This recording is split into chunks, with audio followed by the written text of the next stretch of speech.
مجھے حیرت ہوئی کہ وہ نماز بھی پڑھتا ہے، اللہ کو بھی یاد کرتا ہے۔ جو کچھ اس نے میرے ساتھ کیا تھا وہ تو بالکل ہی غیر انسانی سلوک تھا۔ میں تو سمجھی تھی اس کا اللہ سے کوئی واسطہ نہیں ہوگا، ورنہ وہ اتنا سنگ دل نہ ہوتا۔ مجھے وہیں کھڑا دیکھ کر کہنے لگا، تم جاؤ یہاں سے۔ لیکن میں اس کے پاس آ گئی، اس کے ساتھ لگ گئی۔ میں نے کہا، آپ کیوں مجھ سے دور رہتے ہیں؟ میری بات سن کر اس نے فوراً مجھے خود سے الگ کیا، کہنے لگا، جاؤ یہاں سے۔ مجھے لگا جیسے وہ مجھ سے کچھ چھپا رہا ہے۔ میں نے کہا، میں آپ کی بیوی ہوں، آپ کیوں مجھ سے اپنی ہر بات شیئر نہیں کرتے؟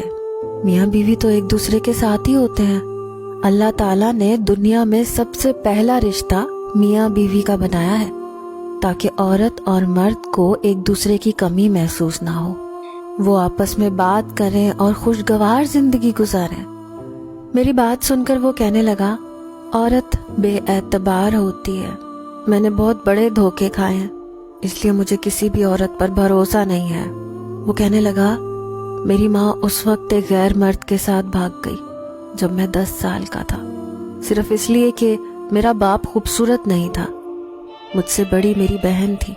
جب وہ جوان ہوئی تو میرا باپ انتقال کر گیا۔ میں نے باپ کی دکان سنبھال لی، بہن گھر سنبھالنے لگی۔ میں اس کا رشتہ بھی ڈھونڈ رہا تھا لیکن کہیں بات نہیں بن رہی تھی۔ لیکن ایک دن جب میں گھر آیا تو بہن کے کمرے سے ہنسنے اور باتیں کرنے کی آواز آ رہی تھی۔ جب میں نے کھڑکی سے جھانک کر دیکھا تو وہ گلی کے آوارہ لڑکے کے ساتھ گناہ کر رہی تھی۔ یہ سب دیکھ کر مجھے لگا بس عورتیں ایسی ہی ہوتی ہیں۔ میں نے اپنی بہن کو مار مار کے گھر سے نکال دیا، وہ اسی لڑکے کے ساتھ بھاگ گئی۔ میں نے اسی لیے کئی سال شادی نہیں کی۔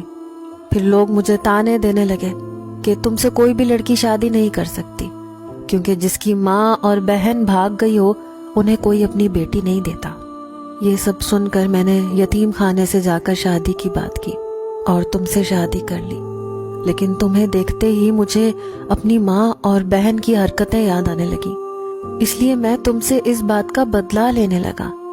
لیکن جس دن چور گھر پر آئے تھے تو تمہیں اپنے لیے اس قدر پریشان اور روتا ہوا دیکھ کر مجھے حیرت ہوئی تھی کہ جیسا برا رویہ میں نے تمہارے ساتھ رکھا، تمہیں تو مجھے مروا دینا چاہیے تھا، لیکن تم نے سارا پیسہ اور زیور ان چوروں کو دے دیا۔ میرے لیے تم رو رہی تھی۔ یہ دیکھ کر میرے خیالات تمہارے لیے بدلنے لگے، لیکن مجھے اپنے رویے پر پشیمانی ہونے لگی، اسی لیے تمہارے پاس آنے کی ہمت نہیں ہوئی۔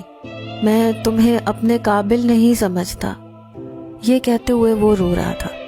میں نے کہا، جمال، میرے دل میں آپ کے لیے کوئی بدگمانی نہیں ہے، اور اگر تھی بھی تو وہ ختم ہو گئی ہے۔ جو کچھ جمال کی ماں اور بہن نے کیا وہ واقعی غلط تھا۔ کسی بھی مرد کو بدگمان کر سکتا